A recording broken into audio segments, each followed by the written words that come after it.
How long have you been in the Salesforce ecosystem and what is your current role? In the ecosystem for just over a year is when I first started. Actually, I think it's a couple months over that now, but I didn't get my admin cert until early Feb. I started in March as a business analyst for a Salesforce partner, and that's my role technically still. Although, I mean, the role description, I know we've discussed this because we both have the same position, but it's so varied on what your responsibilities are. And within a couple of months, I had moved more into support. And I think my end goal with that was to build my technical skills because I didn't feel strong in that area at all. Working in managed services or more the client support has just given me a greater understanding, and my technical skills have really moved forward. For those who don't know what managed services is, do you mind explaining that? Yeah, as a partner, we do implementations for either new or changing orgs for different businesses.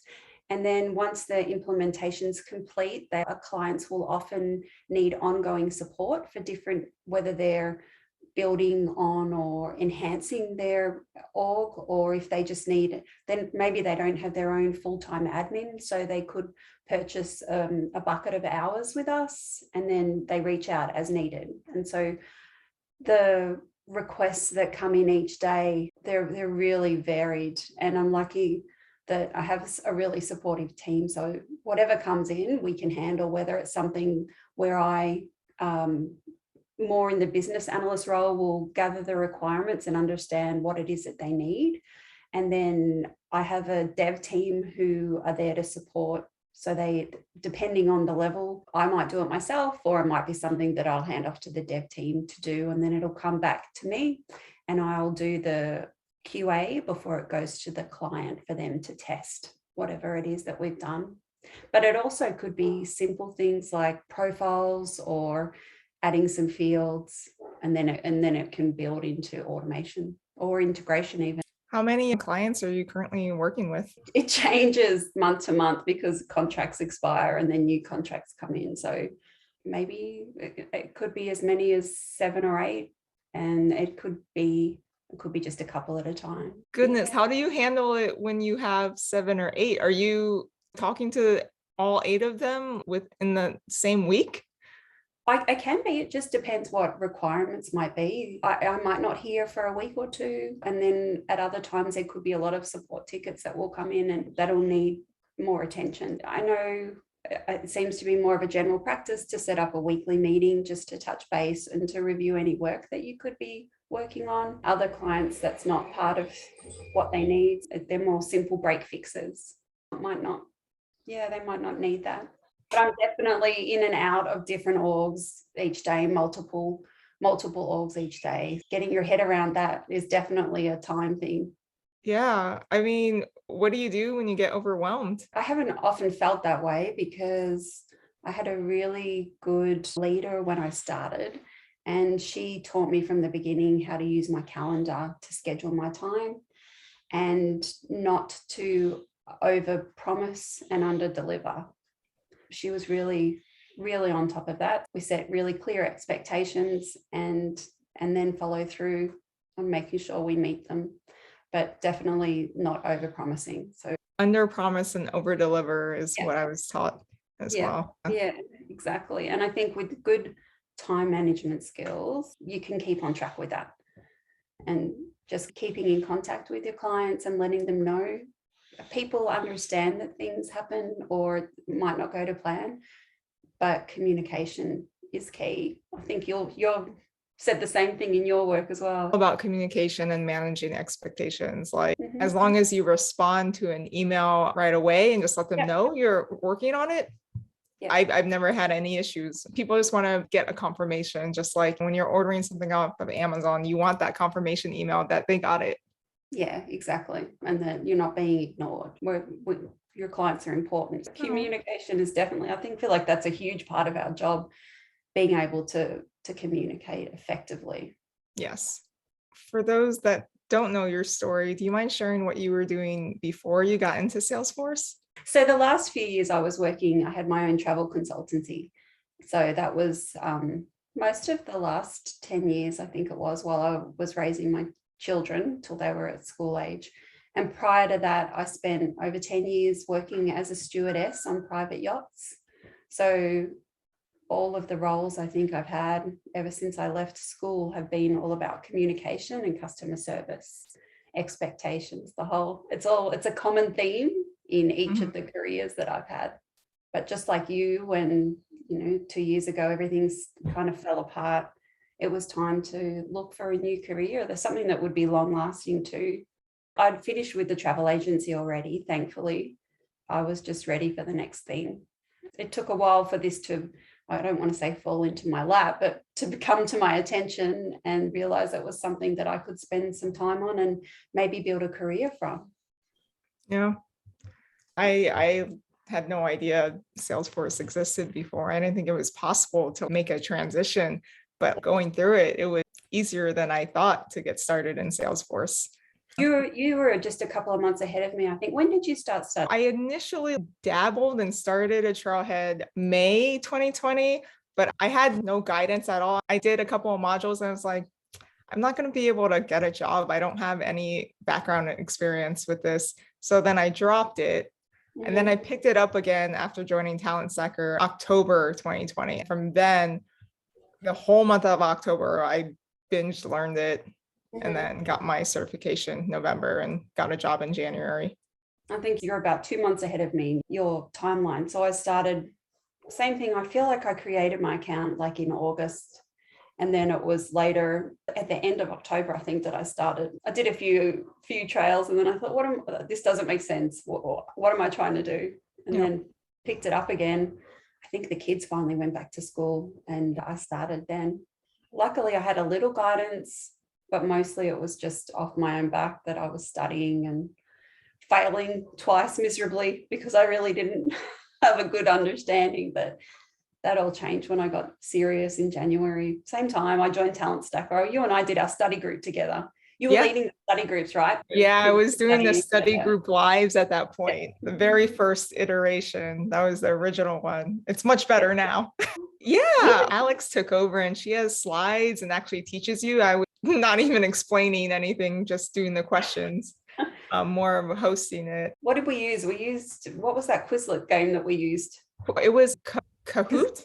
But yeah, okay, you failed the first time you took it, but like every certification since you passed, you got hard ones. Yeah. Very impressive. How are you studying differently now than you did before? That's a simple answer, and it's that I have so much more experience now. I'm in and out of multiple orgs and I'm using the tool and using the different clouds. So B2B commerce was the second certificate I got. And I had been studying that beforehand as well and working on a few internal projects with another company. So I had experience in that too. And then the third one I got was Experience Cloud. And it was months later, it was in September. You and I studied for that. We did some study groups together for that. But I was doing a lot of hands-on stuff with that as well. So I think that's why that came a little bit easier. And then Platform App Builder, the fourth one, which I just got last week. I did study for that a little, but again, I've been doing a lot of projects. So hands-on experience. For me, when something has a reason or have context for using it, it sticks better in my mind. I think that's the answer, is just using it every day.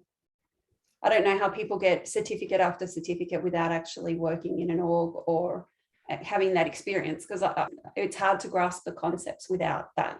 Especially since the questions are so situational. Some of the stuff I'm just like, well, I've done this before, so I know the answer is this. Yeah. Whereas otherwise I can't wrap my hand around the logic if I haven't actually been through it and used it.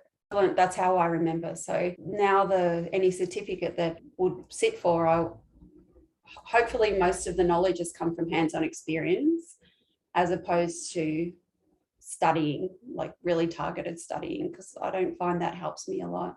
But next is flows. That's my next. Well, there's no, specific certificate for that. That's what I want to understand and be really good at, is flow, because that comes up a lot. So I'm being exposed to it, but actually really grasping it and learning how to use it effectively, because I see some of the other consultants do some things and I'm like, they are rock stars.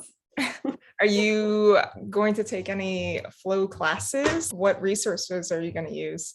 I've got Daryl Moon's Certified CRM. I bought that one a while ago. Actually, I think you and I bought that together. Halfway through it and I got busy. I want to pick it up again because he did an excellent job of breaking everything down. Yep, I agree. I feel like I'm the same. I got a few of the classes or sessions into it and then just distracted. Or well, I guess choosing where to spend our time. I got into a bit of a course program shopping spree. I was adding up how much I spent this year on courses. It's about $4,000. One of the mentor ones that you did as well? I joined Tony V. Martin's Salesforce Business Analyst, and then Rise Up by Emma BF. It's a woman in tech leadership one, really good. And then a bunch of other smaller ones. I joined the Zen How Academy as well. I'm trying to think what else. I think like the others were just like Focus on Force. I bought everything on Daryl Moon's site when he had that sale. My goal is to focus on finishing the courses I purchase. That's a good goal. Yeah. Certified CRM, I think, is the only one at this point that I've got for the flow. So I would like to get through that. And then I think that, I know that there's definitely value in doing some more of the project management and agile classes. And I started a few of the free ones earlier this year. I think those additional certifications, so they're not necessarily Salesforce, but they're definitely used. I'm planning on this month to try to knock out the Scrum Master and Product Owner ones, just because I was hesitant before because they're kind of pricey. I think $500 each, and that's a lot to spend. But I always worry: am I doing the actual correct way? Like, is this how it's supposed to be, or am I just learning from other people's bad habits? That's exactly why I would like to do it as well. So, agile methodology is its perception of how it runs and also what works right for the project. So I think that there's value in knowing the correct way and then knowing how to adapt and use it effectively. If you're applying for a job and they ask you, oh, have you done agile before? You can just say, I'm Scrum Master certified. And then that's the end of it. You don't have to stumble. You've gone through the course, so you know it. Exactly. Yeah. And I know I've been asked that even just in conversation, would you be comfortable holding daily or this daily stand-ups? So those questions already come up. So yeah, I feel the same way. I'd like to confidently say, yeah, I would be able to do that. So whilst I've been a part of it, it'd be good to know how to do it properly. I know this comes up a lot. Do you still have imposter syndrome? Yes. You? I've recently gotten over it. The realization, no one knows everything. Yes. Yeah. I definitely know that no one knows everything, but I still, in certain circumstances, will have imposter syndrome. Yeah. It's less and less, but it's still there. Wow. Do you have any tools that you have used that helped it other than just gaining experience? I think what you just said then about nobody knows everything, I think that's such a big part of it. And freely being able to say, I don't know the answer to that. That's not my specialty, but I have resources that I can find the answer. So let me come back to you. I think honesty, just expectations, managing those expectations, just like we said, and people don't expect us to know everything, but we follow up. We know how big the Salesforce ecosystem is and all the different clouds, how they work together, and nobody can know it all. But being able to find those answers, I think, gives me the confidence because there's always somebody who can help. Exactly. Yeah. Salesforce Ohana is really incredible. One last question. What advice do you wish you had gotten on your first day? The first day, I think it would have been a little easier and would have made it easier for me to know that the expectation for those first week and the first few weeks was just to absorb, just to kind of take it in and just to kind of learn like that, if I would have taken some pressure off myself and instead of waiting for more to come, like just check in with the resources or the other people, the other consultants. And if I had have understood that a little clearer at the beginning, that was the exact expectation, I think I probably would have had a bit of an easier run. Yeah, I feel like I from the beginning really tapped the resources after that, or the other people, and just tried to soak it all in. But maybe if I had have understood, and possibly maybe it was explained to me that, there's really not so much expected of me other than that. But I think I probably put that pressure on myself. Yeah, I find that's the case in most things. Yeah. Now that I think about it, like my team lead, if I asked him, he did make it clear that just go through the files, have a look at these documents, read through this and see if you understand it. And he did say that, but I think I put more pressure on myself to be producing when that was not their expectation. It's just so difficult, not only are you starting a new job, but it's like a completely new industry.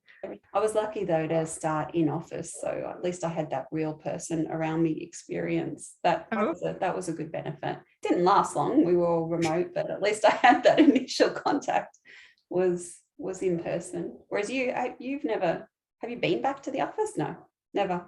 No, we don't actually have an office. Everyone is all over. I mean, my clients are in California. My boss is in Chicago. I have never met anyone I worked with in person, which is kind of crazy. That is crazy. And we actually were lucky enough that last week I flew to Sydney and we had a lot of the bulk of our employees were there. So we spent some good quality time together, and then there was a Christmas party. And so I feel fortunate that we have had that option, because it's nice. I'm an introvert, so I do like working remotely, but yeah, it is nice every once in a while. It's nice to come home. It's amazing how much I missed my little office. I came home, it was a full week that I didn't work from home, and I've come back in and I was like, oh, excited to be here again. Well, thank you so much for sharing your story and coming on.